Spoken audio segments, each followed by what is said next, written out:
Welcome to BWI Live. I'm Thomas Frankar. Happy Tuesday to you. We got a great show on tap. Plenty of stuff coming up today. A little more free form. We're going to just talk about the game to start the show. We're going to get your thoughts on a bunch of different things throughout the show. So if you're here in the live chat, two things. One, like the video as always. Appreciate you. We just crossed 18,000 subscribers, so we're very happy about that. But we're always looking for more people to join the party. So like the video, subscribe here to the Blue White Illustrated YouTube channel if you haven't, and give us your thoughts and comments throughout the show. But of course, this broadcast is brought to you by Academy Sports and Outdoors. Huddle up, football fans. Tailgate season is here. And I have to say, the weather has been elite for tailgate season. Nobody gets you ready for game day like Academy Sports and Outdoors. Swing by your local Academy store or shop online, academy.com, to find grills, canopies, jerseys, and more. I'm always a fan of the and more. I love my choices. Man who I know is a discerning customer and consumer is Nate Bauer. Nate, welcome to the show. How are you doing today? Any good finds lately? I haven't asked you in a while. Anything you found on the internet that you're looking at on your Slick Deals or wherever you go? At Academy Sports? Sure. No. But I bet I'm sure they have. I'm sure they have some hot deals. I did get some paper towels in bulk recently. So that's nice. If COVID happens again, I am ready. I've got maybe 144 rolls of paper towel downstairs. So we're crushing it. Fitz, how are you doing today? Good. I've actually been doing Academy Sports. It's great. It's really nice. But no, it's a wonderful, wonderful morning, wonderful week in Happy Valley. Still cool. I'm moving as far away from Nate's terrible attitude as possible. It's a wonderful restaurant. Yeah, it's a wonderful restaurant. Some rain later this week, but yeah, it was a good start to the season. Should be a good Saturday. So it's that's where I'm at, and I'm just again sprinting away from Nate's opener here. Yeah, so let's actually do that in a hard pivot. We've got something that I want to start with that we haven't done in a bit here, but let's get to it. That's Gallagher. Our question of the actually it's the Jeopardy sound effect, but I think they're basically the same. They're both from the 80s, so that's about the same. I want to know, how was the stadium experience? Did you go to the game? Did you sit in the temporary bleachers? How was the concourse? How was getting to your seats? All the stuff that comes with the new Beaver Stadium experience. Did you like the new logos? Did you like the new paint job? Let us know in the comments or here in the live chat how your experience was if you went to the game. Guys, I'll ask you, was it as loud as normal? I don't know what the announced attendance was. I really didn't pay attention to the crowd size or anything like that. There weren't a ton of crowd shots, honestly, on Saturday. So you guys were at the game. Nate, what was your impression of the game day atmosphere with everything that's going on at Beaver Stadium? Honestly, I think it's great. I really do. And you can't rely on me to be honest, but this is one of those times when I genuinely think I walked through with Pat Kraft on Wednesday before obviously everything happened on Saturday, and just the way that the temporary stands in the northeast and southeast corners, and then the west stand, like the way that those temp bleachers kind of fill in the bowl, it actually, to me, is a little bit of an improvement on what they had. I remember years ago, I'm trying to think of stadium renovations that I have been at other places. Nebraska, I want to say in 2012 or 13, it was Bill O'Brien year, was one. And they had an entire section, right? Like the entire upper deck was kind of closed off at Memorial Stadium. I think that Michigan State had one in the 20 years I've been doing this, and same deal. This is not that, right? They have maintained capacity. They're short, I think, 200 seats, right, on the official docket, but like it is, for all intents and purposes, the same number of people. Obviously, there's going to be a difference between non-conference games, given what the schedule is, and when they get to Oregon. But I all the feedback that I've gotten is that things really ran smoothly, and Penn State was pretty happy and proud of the way that things operated on Saturday. Fitz, do you have any thoughts about the stadium? And after that, the new press box experience, people care less about that, but I am curious to hear your experience in the new press box because things are changing for everybody. So there's different ways that we're going to be experiencing and then conveying the game to fans. So just curious of your experience there as well. Yeah, first off, no real way to gauge sound against Nevada. I mean, there was some big cheers and things like that, but for the sustained noise is really what makes a difference, and you won't see that for another month or another 4 weeks, 3 weeks. So I think it looked good. I agree with Nate. If you look at Beaver Stadium throughout the years, it's clear that it was built in shifts, right? And some of that stuff does not mirror the other side or whatever. I thought that they were very clean, very it kind of looked like a new build. I think it's going to get to a spot where that west side stand is going to be higher. It's going to be more reflective of the sound. And I think that it's going to look really good. Like I'm encouraged by the start. Now, obviously they're going to blow that whole side up, but I'm encouraged by the vision there. And I'm encouraged by the short-term. I don't set the prices for the concessions. I'm sorry about that. It's go to Hershey Park. If you're going to a thing at this point in public, this is what things cost. I don't love it. But. For the podcast audience, Chris Griffey says $14 for a cheeseburger for my kid, though. Ouch. Yeah. So with modernity comes modern prices as well. I mean, you go to any, like you guys mentioned, any sporting event, the prices are wildly high, but that's part of the story. For the record, because I'm in the market, secondary tickets for Saturday's game are priced at $12. So there you go. You can less than a cheeseburger. Get into the game for less than a cheeseburger. That's good. Okay. Press box was good. It was as hot as Nate's face looks right now. I mean, it was the sun was it's too easy. The sun was right on us. My laptop overheated actually, just sitting in the front row. The sun was right on it. So that wasn't great, but at the same time, it was a good view, a little open air and a nice breeze, and you could walk outside on the little platform there and say hi to the snipers or whatever. But no, it was a good temporary setup, I would say so. All right, let's get into the game. That's every time, yeah. Let's talk about Penn State versus Nevada. Get into the meat of what I want to discuss on the show today, which is how did the team perform, offense and defense? And we're just going to go around and we're going to talk about how these guys thought the Nittany Lions played on Saturday. You can get their initial thoughts over on our instant analysis, which is here on the Blue White Illustrated YouTube channel. Excellent job from you, as always, giving, I think, coherent feedback immediately following the game, which is always a difficult thing to do. We have our post-game show, and of course, James Franklin has 2 press conferences that we've had since then. We'll be recapping those in between the lines in just a little bit. But I asked you guys for some stuff to set up, but then I forgot to say, hey, who wants to talk about what? So let's go and let's talk about backups. Who wants to talk about backups here on the show today? I do, of course. All right. That was an exclamation point on let's talk backups. Again, I think there's a lot of folks looking at this one with microscopes when you just need to look through the eyes here. I think we see a lot of over-analysis of things when it comes to being a glorified scrimmage practice. And if you were going to scrimmages, this is what you would see. You would see a lot of imperfections, as we saw the other day.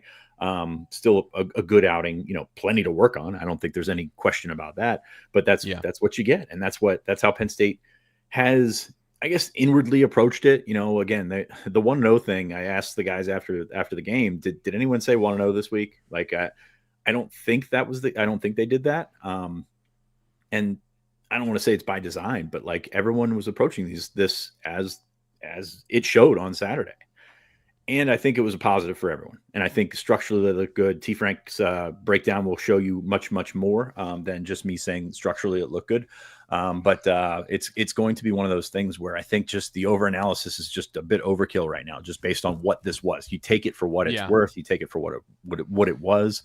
And that's where you kind of land with it. So I would say that the backup talk is probably appropriate, right? We're talking about Ethan Grunkmeyer. We're talking about the third running back. We're talking about, tight ends and running back, sticking mainly the offensive side of the ball right now. That's what we're going with. And I think Penn State's first team offense made it a point to go out and throw the ball. I think James Franklin said as much on Monday.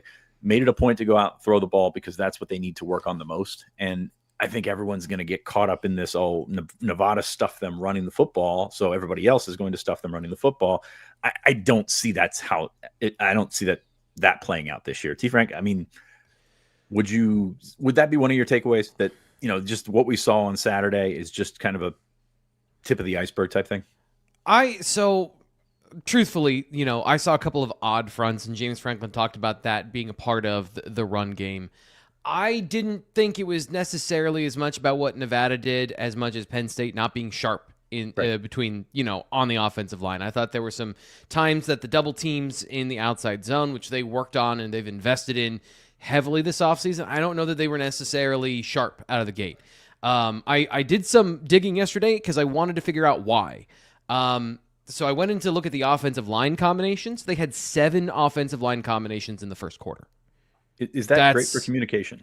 I'll say that. That's not great for communication. Then they settled into the game because they settled into just going back to the starting offensive line for the second quarter, which was primarily what they did.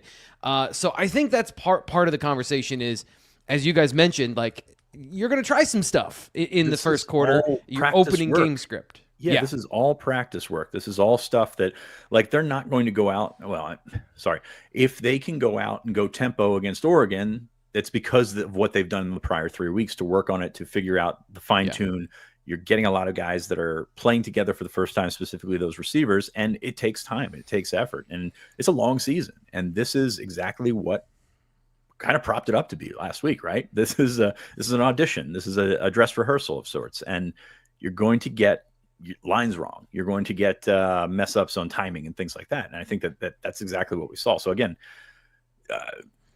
wring your hands over the 2-point conversion, whatever. I mean, I think that we're just wasting a lot of time by just accentuating the negative and knowing that that's stuff that is going to help them by being negative. Like, you're going to put that on tape, not for the opponent, but for yourself, to see what you need to be, or what you need to do, where you need to be. And it's going to help you. And I think that we're so focused on the analysis, the finality of Saturday, when this is a big picture sort of ramp up to September 27th. This is actually perfect from David Greeter. He said, what would you guys prefer? Me overreact or be super pessimistic? It's your choice. Solid showing at practice on Saturday is how he said it. Appreciate David for being here. He's by the way, for those that don't know, every single year he starts the season out by saying, whatever year it is, Big Ten champions. So he's all in on Penn State being good. But yeah, I think there is that conversation of they didn't look like a national championship team in week 1 against Nevada, where every run was a touchdown and every pass was an explosive play. They had things to work on, as you mentioned, Fitz. Ryan's got a great question in the chat. Sorry, Nate, I'm going to crush you here. But he says, do you think had we played a marquee team, it would have looked different or cleaner? I do think so. I watched 3 top 10 matchups this weekend, all 6 staffs on eggshells. Like, not doing the hurry up, not practicing, not working 7 offensive line combinations. So yes, I do think it would have been cleaner. I think it would have looked different. I think it would have been in a shell, like those games were played for the most part. And I think that was sort of fun to compare the apples to a fruit well beyond oranges. The Texas, Ohio State, LSU, Clemson, Notre Dame, Miami. Fun to watch. All 3 of them. I missed a lot of the Ohio State game, unfortunately. That's when my computer overheated. But comparing that Penn State Nevada is fruitless here. Like, it's not going to work. Yeah, Nate, what were your thoughts here? Okay. Last year, Ohio State. How did Penn State run the ball? Good initially, and then they struggled to run the ball. They stunk, T. Frank. Okay. Penn State, between Catron and Singleton, they had 18 carries for 42 yards running. And most of those came like on the first drive when they were able to rip off 1 or 2 big runs. But yeah, they were not able to run the ball against Ohio State. What do you think Ohio State's going to try to do this year against Penn State? Well, based on what I saw from their defensive line, the only thing they're interested in doing is stopping the run. Okay. So, like, let's all just chill a little bit, in the sense that teams that are determined to stop the run, Penn State has and maybe I'm wrong about this, T. Frank, you can go back to all of last year, but can Penn State run the ball? Has Penn State proven with this offensive line that they can run the ball against teams that are hell-bent on stopping them from running the ball? Is there a team that they've done that against? I would say Oregon. I mean, I'm sorry, Jamari Caldwell looks really good in the NFL. Derek Harmon looked good. I actually don't remember if he got injured or not, but like those were elite defensive tackles, and they ran him out of the building. That was a team they should not have been able to run on, and they did. So yes, they were able to run on good teams last year.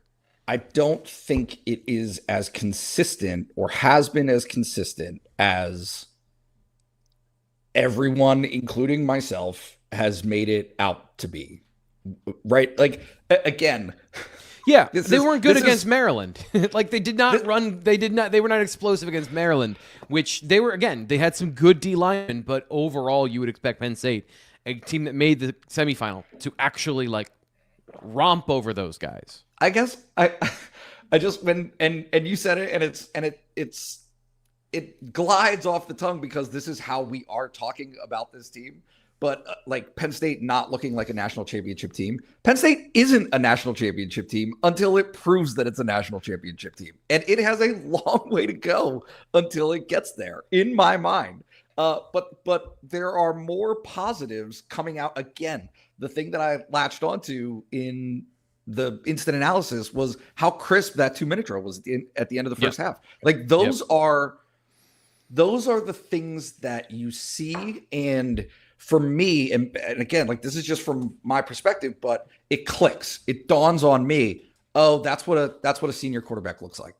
That's what an offensive coordinator that has complete trust. That is what a head coach who has complete trust in that operation and how it works. Like that is a difference to me. There was no confusion on that. When somebody said, clean up, right? Or will it look cleaner? I thought it looked pretty clean on Saturday. And that seems to be the thing that James Franklin is talking about the most this week, is just how clean it was given the likelihood of mistakes, right? Yeah. If they went out and practiced on air today at this point in the season, that you would see mistakes. I don't think that there were nearly as many as would be anticipated in that type of an environment. Yeah, there was offsides. Did they have a false start? I think they might have had a false start or a holding at some. They had a holding at one point. They had the delay of game at the end. Yeah. Yeah. So penalty-wise, they did, I think, fairly well in that situation. So from a process standpoint, the passing game, I'd say that the run game got into the right looks and everyone motion shifts. Nobody looked confused. It was simply I would say for certain players, maybe a little bit of rust, knocking off the rust week one, of just communication. And then Nevada, not necessarily from a numbers perspective in the run game, but from an alignment perspective in the run game, did some things that maybe confused some of the double teams, allowing them to get 5 yards because they just mashed the defensive lineman, but not 25 yards because they didn't perfectly block it and get the running backs to the second level, who then made big plays and explosive plays.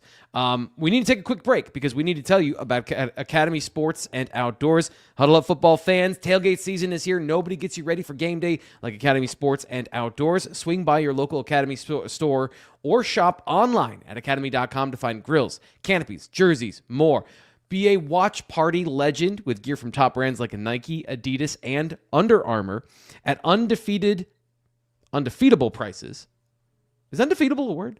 Yes. I think so. Right? Yeah. Okay. For some reason, you ever read a word and I'm like, no, that's not a word. At undefeatable prices every day. Brain farts aside, you should be sure to check out Harrisburg and York locations if you're here in Pennsylvania. Fun can't lose, and neither can you, with your tailgate gear from Academy. One thing I absolutely do know is that Antifragile is amazing. I know it was awesome this weekend. Did either of you get a chance to stop by on Friday or Saturday? Nate, Fitz? I did not. No, I didn't get a chance to get down there. Nate said, let's go after the game, and I was all into it, and then I got a phone call. I was like, I got to go. So that did not work out for me, but we did not make it down to Antifragile, but we will. Nate, it's a promise this week. We're gonna go, buddy. Thank God. So Antifragile on Calder Way, the best beer in State College. You can stop by. Heard it was busy this weekend. Heard a lot of people stop by for cheesesteaks, for beer, for mixed drinks, kombucha. You can get that all, and you can stop by and see some of the nicest bartenders, some of the nicest people in town, definitely while you're there. So check it out any time of the day. They're open late. Even the cheesesteaks go till I think 3 a.m. now. Basically, whenever people stop eating cheesesteaks, that's how late they're going to be out there. They do a wonderful job with that.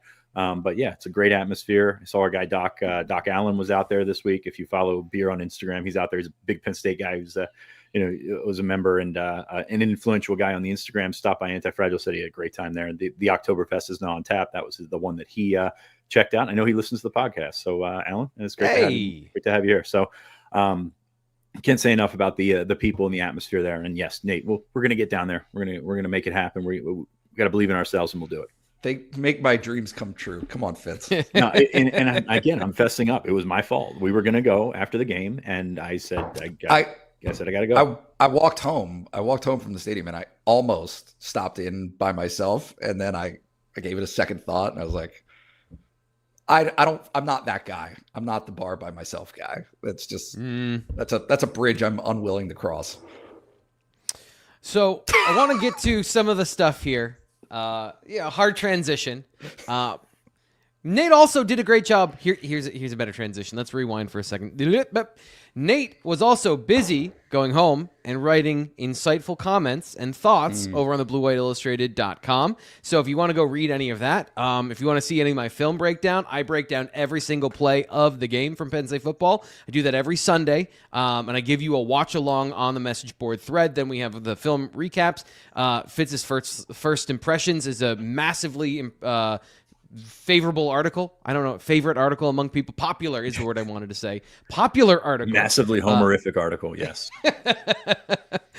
So if you want to get any of that stuff, join us for just $1 to get a week of access, plus a complimentary year of access to The Athletic included. So check out BlueWhiteIllustrated.com if you want to get to any of that stuff. But I do want to ask and bring up the topic of the passing game. We talked about the run game, and I think what we did here is the three of us reacted to the live thread in the game that we are a part of from the message board, and also the post-game thoughts of fans that are always the loudest are the negative ones necessarily. Because if you're happy, you go and you have a cheesesteak from Antifragile, you talk with your friends, you don't go onto the internet and then complain about it in the post-game show about why didn't they look better.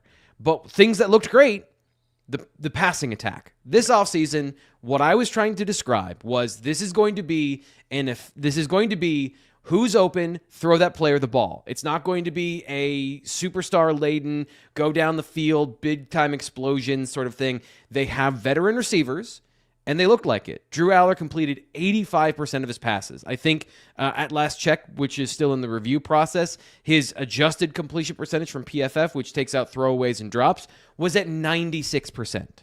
He's completing nearly 100% of his passes in the game. So that context, I thought, showed up in this game. We're going to get to some of the other parts of the passing attack, which James Franklin talked about a little bit later, but I wanted to get your thoughts on the passing attack and what you saw from Aller and the receivers, Fitz. Yeah, I mean, well, the internet passing index has him at 0 because he missed Kyron Hudson in the end zone, which is a throw he needs to make. But that's kind of that's where we're at, right? He throws the ball 30 times, and it's about the one.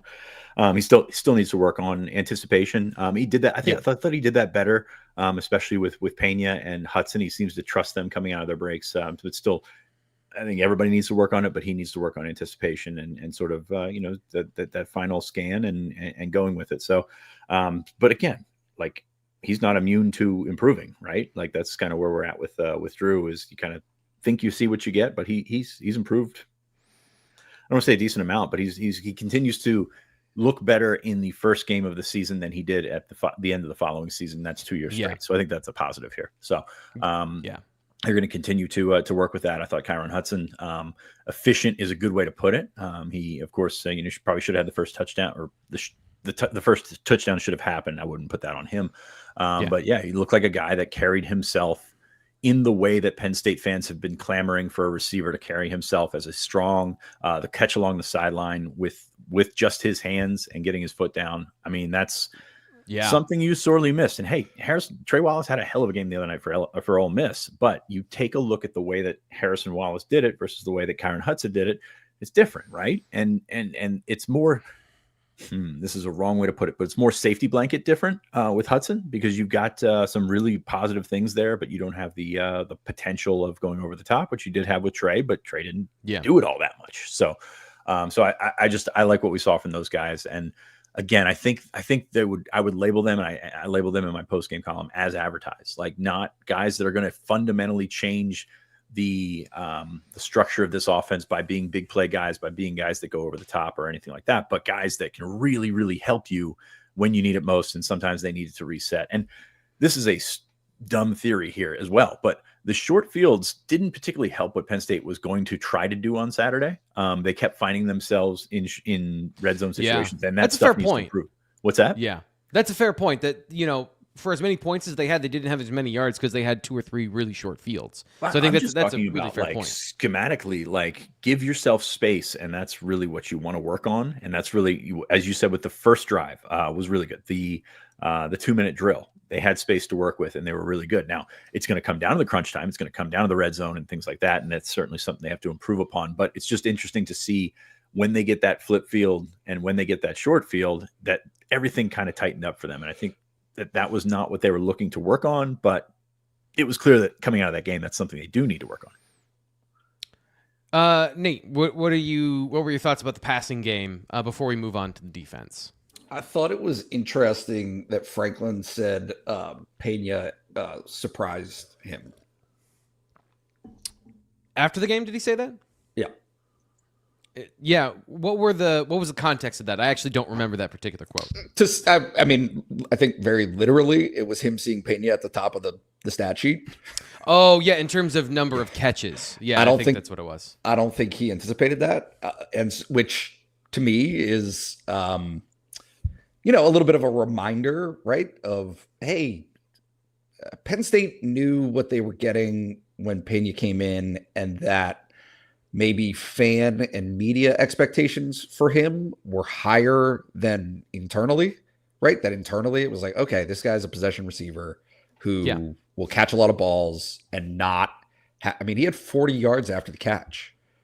That I don't think that was what they necessarily. And the end around look good running the football too. Yeah, right. So they wanted to get the ball. So they wanted to get the ball in his hands. I mean, Andy Kotelnicki talked to you about it, I think, this offseason, of there are guys on this team that can run with the ball in their hands. He's not a tackle breaker, but a guy that when you give him space, he can generate yards. So the number of screens that they sent to him and to Nick Singleton and kind of trying to space out the offense horizontally, I guess I wasn't surprised given like the signals they were sending.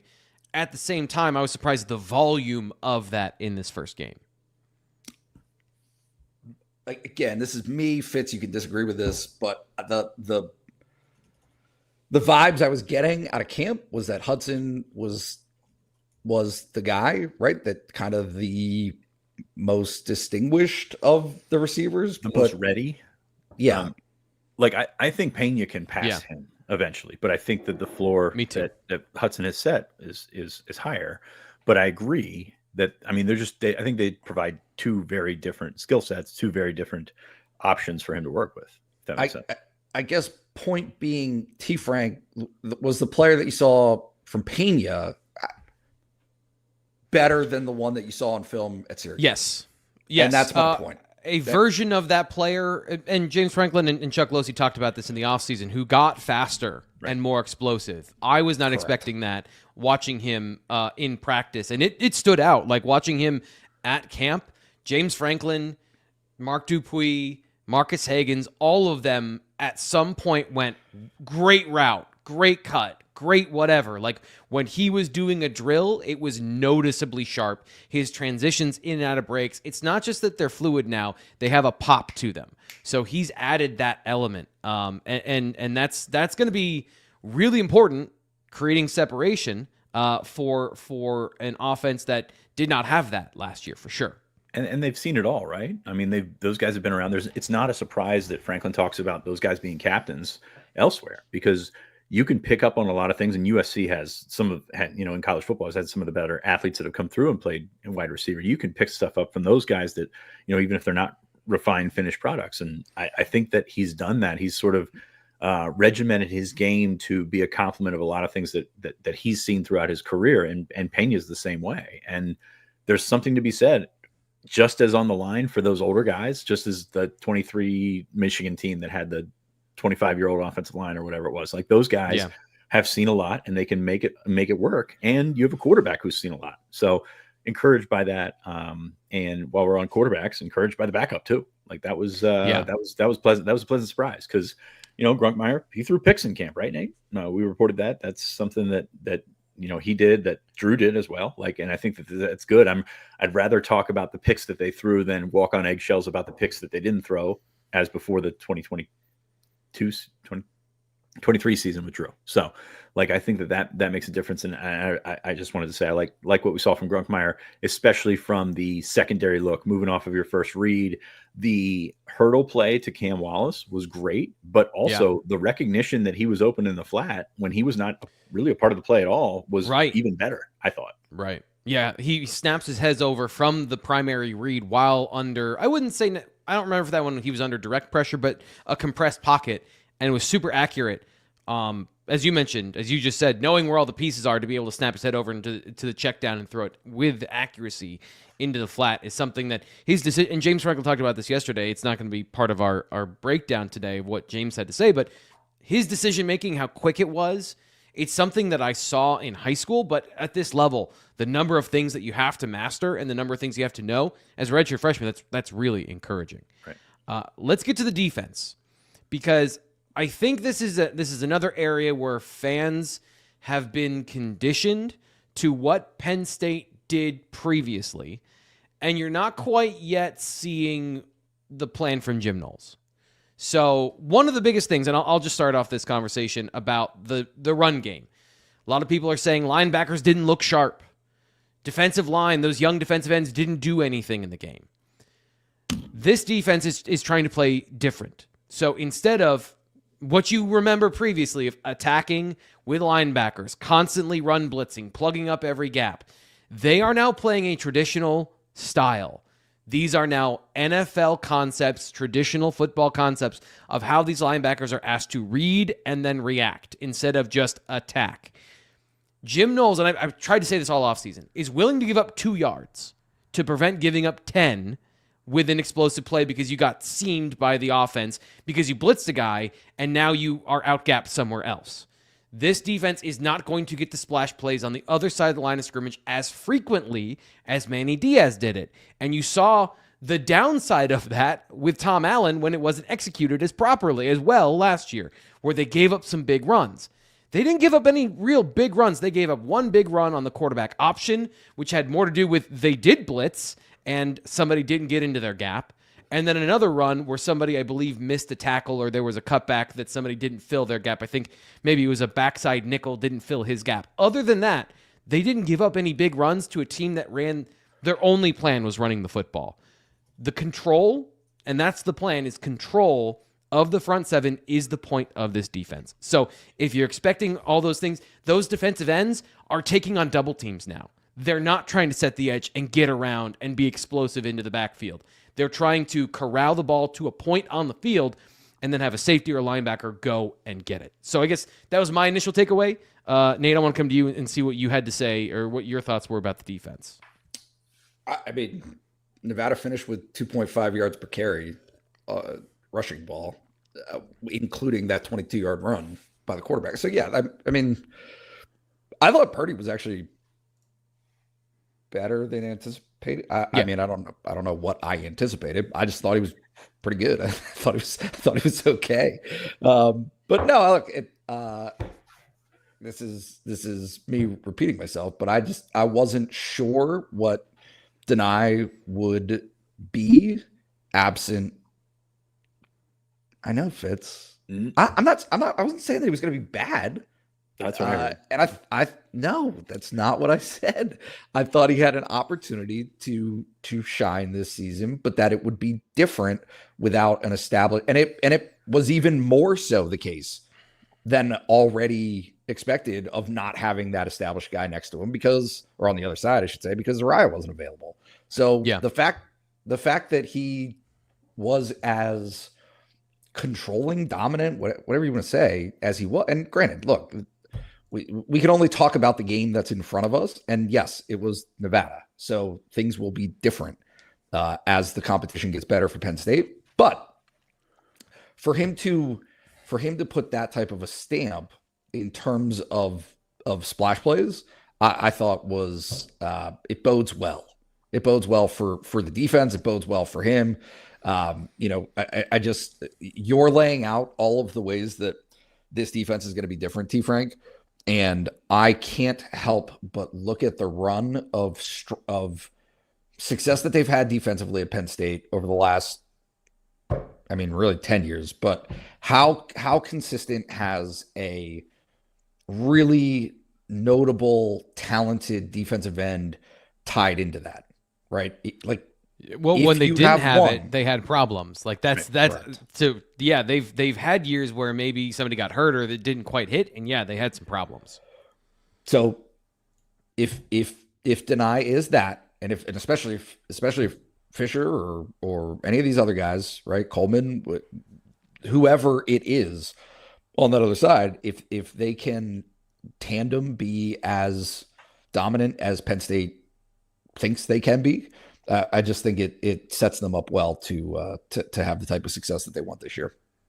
Fitz, what'd you think about the defense? Yeah, victim of its own success through those years, as Nate would say. Like when they give up that long drive, the field goal drive, it does need to be better, but it's just, that's 3 points. Like that's not many points in the grand scheme of things. So, everybody's going to look at that and say, this defense, because of what it started with and because they got the highest paid defensive coordinator in the land, should start at number one and end at number one, right? And I think that's a bit foolish, to be honest with you. Yeah. So you're looking 3 turnovers isn't bad.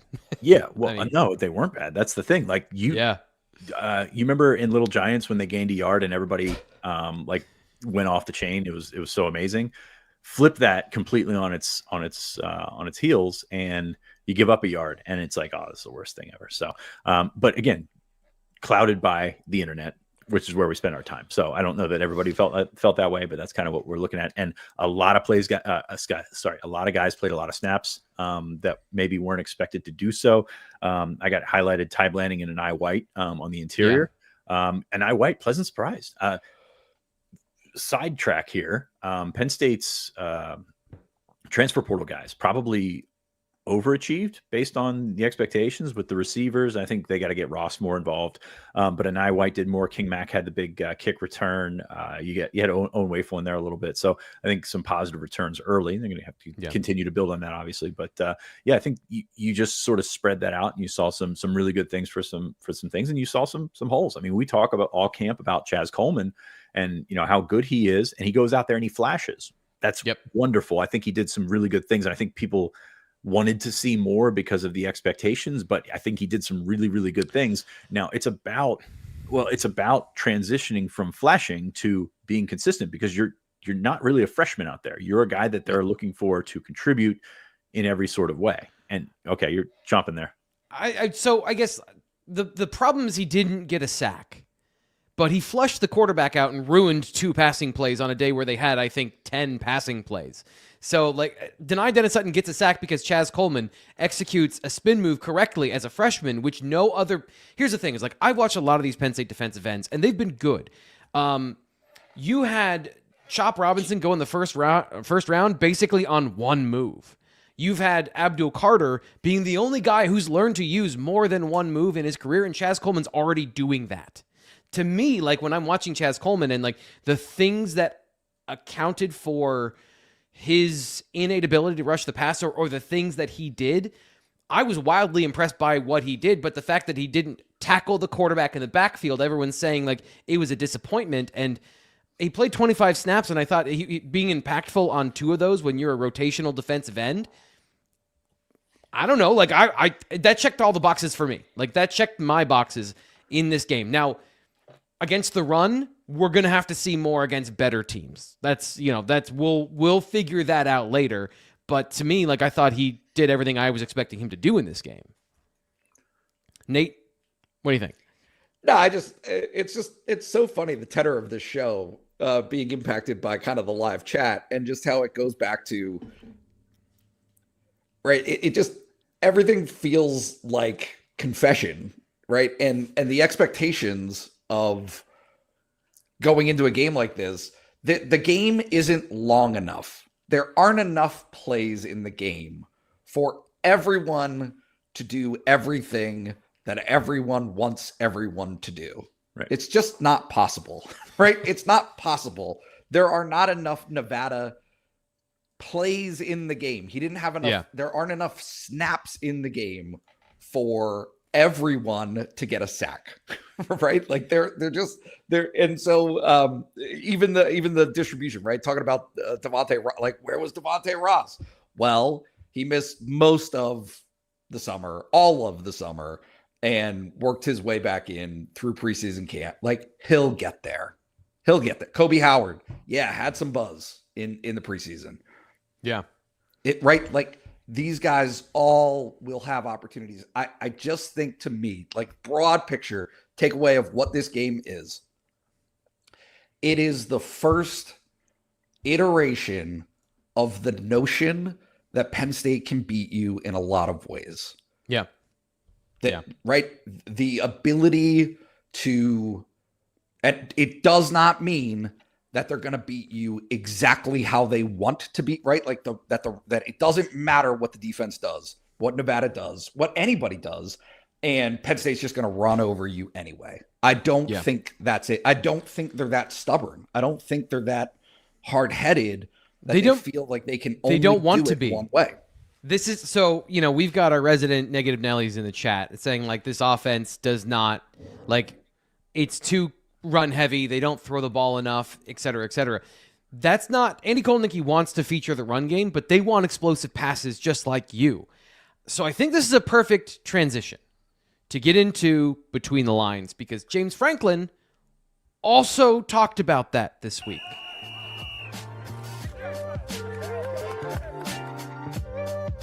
They have both gotten reps with runs. So we're going to dip into his post-game press conference as well, because the comments from Monday, he actually has said this now twice about Penn State's passing game. It was part of his opening notes out of the game from Saturday in his post-game press conference, and then he was asked about the passing game, where he thinks like the assessment of it so far. So here are two clips of James Franklin talking about the deep passing game. Explosive play battle. We were not as explosive as I would like to be today, but again, this is a smart coach. He does a nice job. If you watch them on offense, they snap the ball every time under 5. They were going to shorten the game. On defense, they were going to play bend but don't break and not give up the explosives, but we got to be more explosive. Overall good. I think if you combine Grunk and Drew's numbers together, pretty good numbers. Completion percentage wise, touchdown to interception ratio, yardage, all that kind of stuff. And the last thing I'd probably say is just like to get a few more chunk plays and get the ball down the field a little bit more from an explosive standpoint. So I find interesting that his initial comments say explosive plays overall, and then in the passing game specifically, and he was asked about that, he mentions explosive passing. I think the running game, explosive runs, were also a part of that in terms of what we talked about all offseason of ripping off the 40-yarder for a touchdown. But the passing game here, they are expecting more. So, Fitz, I'll come to you on this one. How do you interpret that positive criticism coming out of a game where we were good, but here's an area for us to improve? How much stock do you place on, I guess, how much they're focusing on that, knowing that Drew Aller completed 85% of his passes? Yeah, I think it's micro versus macro. Like, he needs the big plays to be a part of this offense, absolutely, but I don't think it's naturally a criticism of what they did this week. I think they were pretty efficient, as you said, and I think they'll continue to do a lot of things like that, but, pick your spots and take your shots is what he's trying to say here. And what you got, I'm sorry, I'm stealing your notes here. They took 3 shot plays and hit 1 for a touchdown. Yeah. Great. Like that's a good start there. And again, I do, and I hate this theory that I cooked up that the short fields did not help with the explosiveness of the offense and the explosiveness of the passing game, because you can't get a 60-yard touchdown when you're starting from the 20. Like that's kind of what I'm looking at there. Now, again, cycling back around, do have to finish those drives at the 20, but that's another conversation. That's for the Wednesday show. You guys can do that one. But you're looking at a group that needs to continue to figure out where those chunk plays are going to come from. They got a nice one late in the game to Khalil Dinkins down the seam, and I think that's an area of the field that they can continue to try and chip away at. You saw a lot of the stuff go to the outside, and you saw a lot, and because of that, you see a lot of time spent with Drew looking around and taking longer reads, because he's going from the sideline, he's going to other spots on the field. And I think that's kind of been the criticism of either locking on or not getting around to things. And they're not as crisp there, I would think. Can I jump in here with something? Somebody asked earlier in the chat about Andy Kotelnicki not knowing what the plan was going to be from Nevada, because they changed over so many players on the offense and the defense. So why don't you go with something that's more vanilla? And here's the way you beat cover 3 and the way you beat cover 4, if you throw to the outside, is roughly the same thing. So if you get a soft coverage umbrella where you have 3 or 4 defenders that are playing 10 yards off the ball and then bailing at the snap because they don't want to get beat deep. And this is what we were saying on the tailgate show and the week before, is that whether or not they play, whatever coverage they play, this is a conservative defense that says at no time will anyone get behind us. They gave up explosive plays last year because they were running deep when there was nobody there. They were just kind of threatened deep on a play. So Penn State throws outside the numbers, not knowing in this game whether they're going to get cover 3 or quarters. And in the game, they did get the thing that wasn't on film. Nevada played a lot of cover 3. So yes, you can attack the seam if you're going to be playing that particular style of defense and you know that coming in. But given the fact that it wasn't on film a lot last year, they just went with what will beat either of these. And I asked Andy Kotelnicki about this the last time we talked to him in camp, and I said, when you have a senior quarterback, do you want to tailor more games plan specific stuff so that each week you can have like this beats this defense if we get this look? Or are you just going with essentially this play works against 4 or 5 different scenarios? And he said, well, that's just your base offense, is you want everything to work against everything. So that's what you saw. They took deeper shots against teams that did not want to give up anything deep. Now, Fitz, coming back to that point, I do think it is still a concern that they were not able to out-athlete Nevada at any point, where they were able to just say, hey, run a go ball and let's be Penn State. And I do think that's a concern. That's something we got to see go forward. But I wouldn't be unhappy with the result if I'm a Penn State fan. Right. Nate, you got something? Sorry, well, no, yeah. I was jumping in because like all last week I was like, I don't want to see them run go routes. I don't want to see them like getting the 80-yard touchdowns. I want to see some functionality in this offense. And then we got it. I'm just like, man, well, I wish we saw more of those explosives. That's all. That's on me. It's just how it works. No, it's fair. You want it because everything in the Penn State offense last year was so bad from a passing consistency perspective last year. You'd like to see a little bit of here, a little bit of there, and see all of it, because these are the indicators I think that are true about what's the ceiling of the passing attack. Nate, you've been wanting to say something for a bit. I get in these monologues and then I just kind of like end it and throw it to you. But what do you got? 2 things. One, and this is from Franklin himself, and I think some of the takeaways that they came from after the game. They do want to fit a square peg in a round hole. They do want to be able to run on 8 in the box, right? Yes. And they do want to be able to beat teams over the top that are determined to not get beat over the top. Like, there's this interesting conversation that always happens this time of year about saving things offensively. Yeah. They don't want to save anything. They want to put everything on film so that every successive defensive coordinator that they face the rest of the season has to say to themselves, oh, this guy can do that. This guy can outrun us. This guy can catch that contested ball 60 yards downfield, whatever the situation is. Like, those are the things that I think Franklin is saying he wants to see happen so that it does influence future opponents. So that you don't feel like you can put 8 in the box. Like, don't put 8 in the box because somebody's going to run behind you. Absolutely. Correct. Yeah. That's it. Let's move on to, and Nate, I'm coming back to you for this one because you requested this. This is James Franklin talking about Drew Aller's ability to stretch the field in every direction. Yeah, I thought Drew played how I would expect him to play. He was consistent, made some big time throws. He made a couple out-breaking throws that very few college players and a handful of NFL quarterbacks can make. Wide field outs that he threw on time, into some contested coverage as well. But I thought he played well. He made plays with his feet. He extended plays. He had that one run, like I mentioned after the game, that I would have liked him to get down a little bit faster. He took too many shots on that. But overall, I was pleased. Played very, very clean. So, Nate, what would you find interesting about that particular comment? Saying that only a handful of NFL quarterbacks can make the throws that he can make.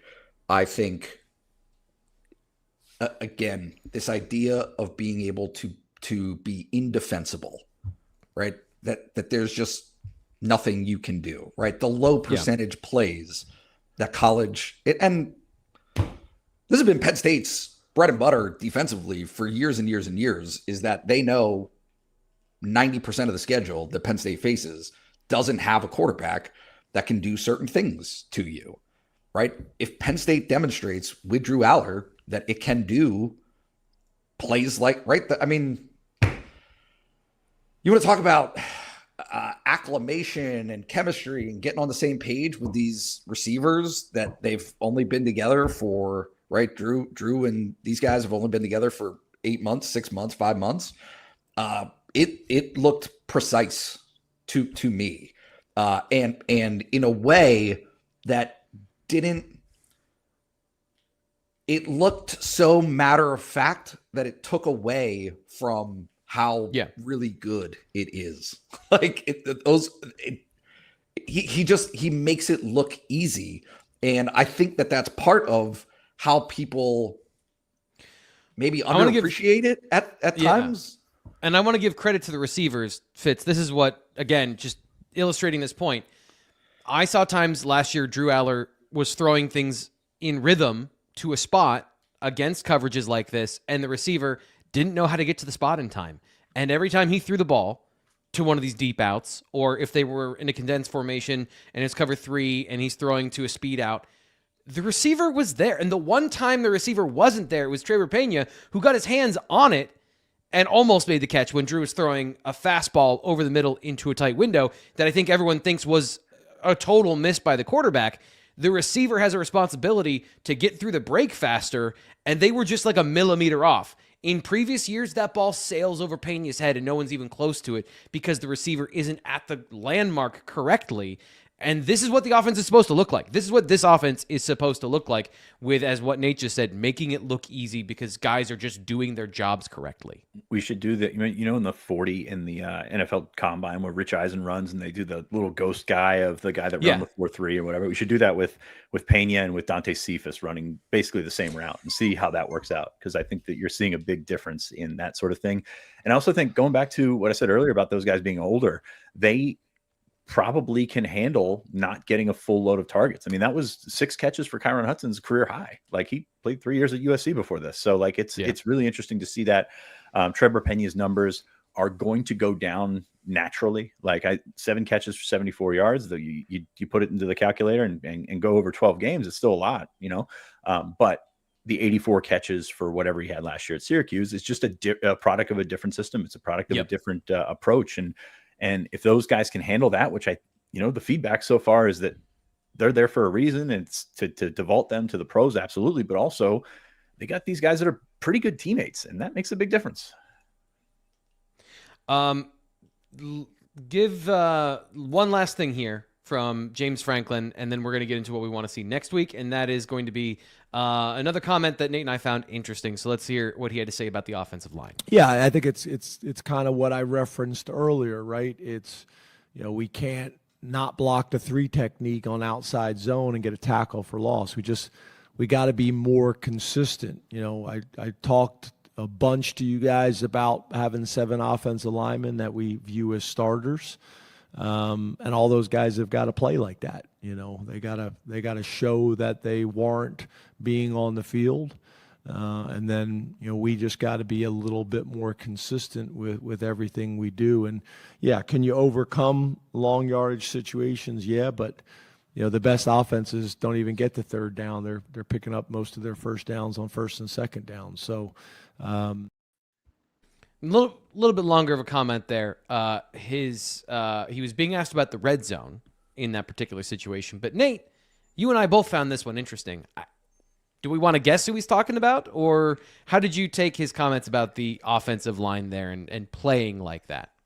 I mean, I bet you know.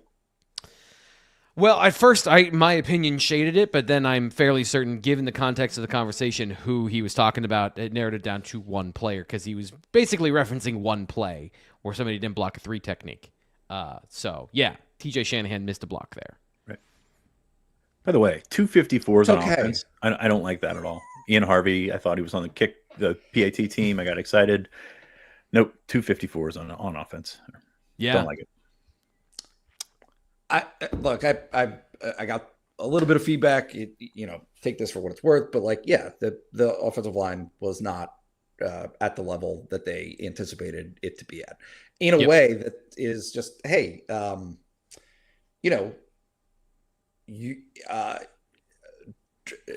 about Drew Aller. What did he just say? Drew Aller played as you would expect him to play, as he expected him to play. Why? How? Because he did all those things, right? What was mostly very, very good. Yes, there's room for improvement. All of that stuff. The offensive line. If you got an honest answer and said the exact same question, how did he play, or how did they play? Not as expected, right? Below what the expectations are, and the expectations are extremely high. I think that's the context. There is they are better than what they showed on Saturday, and they'll get a couple more chances to demonstrate that before the competition gets significantly improved. This is one of those situations, Fitz, where it's funny.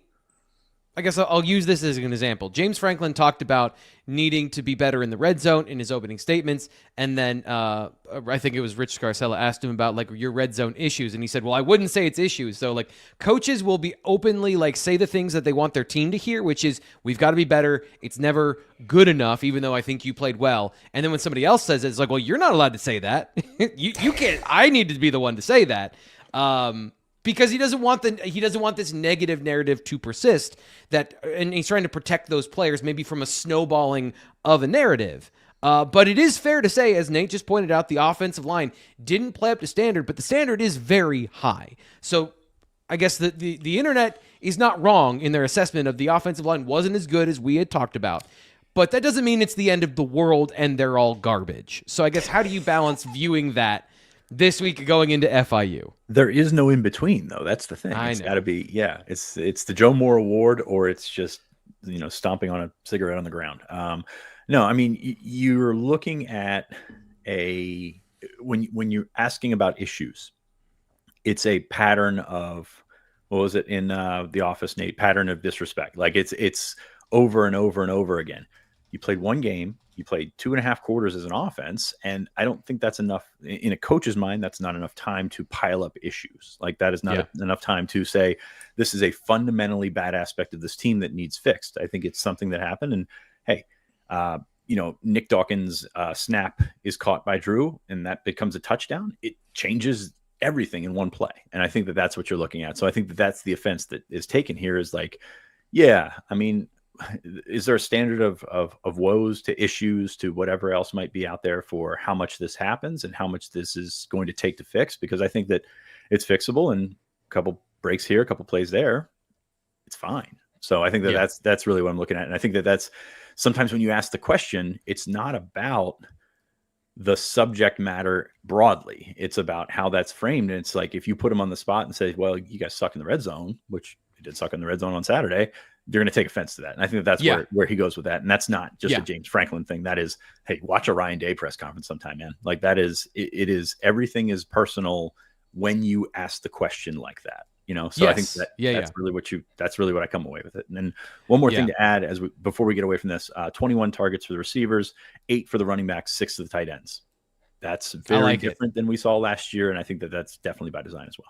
I like that a lot. And yeah, I didn't mean to say that James Franklin was like it. I think it's a natural reaction. So like if I make a joke about myself and like things that I do around the house or like I'm scatterbrained or something, and it's like, okay, yeah. And then Zoe says something and I'm like, yeah, you can't say that. Now I feel bad. Now I feel like I feel attacked because you said it. It's more of like that. I relate it more to like, as me just inserting myself into the situation. Yeah, you're on your own island, by the way. So. Yeah, fair enough. Last thing I wanted to say about this with the offensive line, it was Anthony Donko's first game back from a major injury, from multiple major injuries, and he did not look as explosive, but also it's his first game back playing a position he hasn't played since his freshman season. So I think that there are give it some breathing room. These guys can probably fix some of these issues.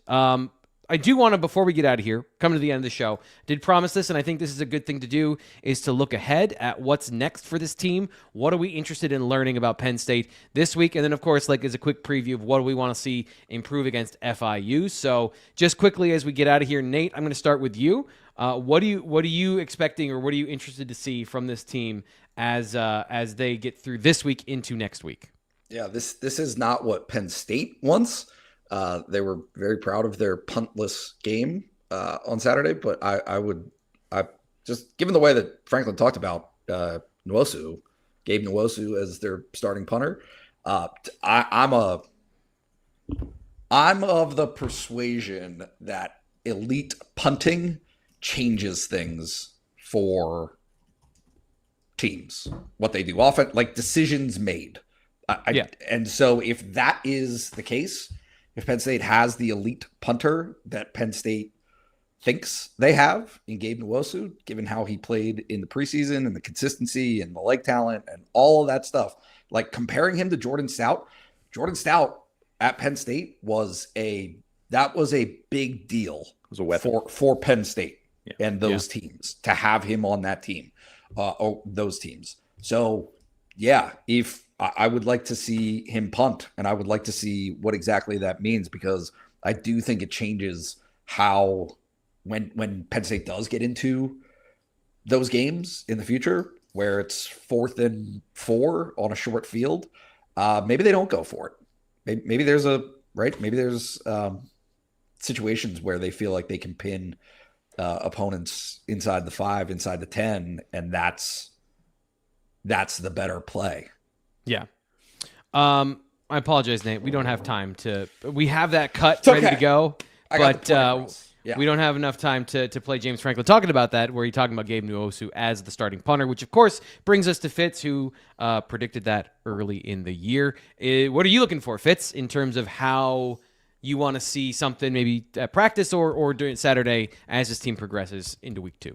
Yeah, I don't think we're going to see much of practice. I will once again sort of go to the well of like, this is a multi-week building process, and you're going to see more of what you saw last week, this week, in terms of trying to work on things that they need to sharpen up before they get to the big dogs on the schedule. And I don't think I just think when you're coming away, and we got people in the chat talking about Ohio State, Texas, and these big games that are fun to watch and everything like that, it's just so much different than what Penn State's trying to accomplish. And this is the more NFL model, where you got the 3 preseason games and you got a chance to work on everything and get guys in, and that's going to help you for the long season that we know it is. And if you're judging the team based off of last Saturday, it's kind of a fool's errand right now, right? I mean, you're looking at a very incomplete picture of what's going to be out there, and they should have won by more. They should have finished some touchdowns and stuff like that. But like, I think it's a good starting point for what they want to do and what they want to improve on. And again, it helps to get hit in the mouth. Nevada was physical with them, and would I say Penn State was not prepared for it? No, I wouldn't necessarily say that, but I would say that it was a realistic splash of water to the face, and that was something that they could use. And hey, man, college football guys, Division I football players, Division I athletes are different breeds, and Nevada's guys are different than everybody here in the chat. You three, us three on the screen. Like it's a very, very different situation. So you continue to get better, you continue to chip away, and you continue to fix those woes that you think that maybe. So you're sharpening right now, right? Because you're not peaking on week 1. You're not peaking on week 2. There's going to be some teams that have peaked on week 1. And Penn State is not built to go in that direction. You'll continue to see the improvement. You'll continue to see the emphasis of things that they're trying to work on to make them a better team for Oregon, for Ohio State, et cetera. So I think that's just it. And again, taking the microscope, or take a step back from the microscope and just look through your eyes, look through your glasses, look through whatever is not trying to magnify this into something that it isn't, basically. And enjoy football. I would say as an addendum to Fitz's point there at the end, enjoy. They won 46-11. Enjoy some things, because life is fleeting and we should all be happy. Final thing here is for me is some of the conversation about the offensive line that we talked about here. I don't know that all the players who played were the players they intended to play, given that they've had some bumps and bruises along the offensive line with some of their depth players. So I want to see if those players are back in practice this week and how that might factor into the 7 or 8 players that they want to play this year, because I think that that's a little bit of a moving target right now. And I believe that if you think the guys who played on Saturday are the exact 7 that they want to see out there at all times, or part of the full season conversation, I think there's some more to come, and maybe a little bit vague there, but I want to save some good stuff for our people over at BlueWhiteIllustrated.com who are going to be looking at things through our eyes during practice on Wednesday when we go and we get live updates from practice. We'll have highlights and things like that throughout the week, so make sure you subscribe here to the Blue White Illustrated YouTube channel. I'm Thomas Frank Carr. Sean Fitz, Nate Bauer did an awesome job. This feels good. Being back on a Tuesday, talking about a football game, spending an hour recapping Penn State beating Nevada, slicing it all up, serving it to you on a platter, and then we go and we'll do it all again tomorrow. Greg and I are back. We'll talk to you then.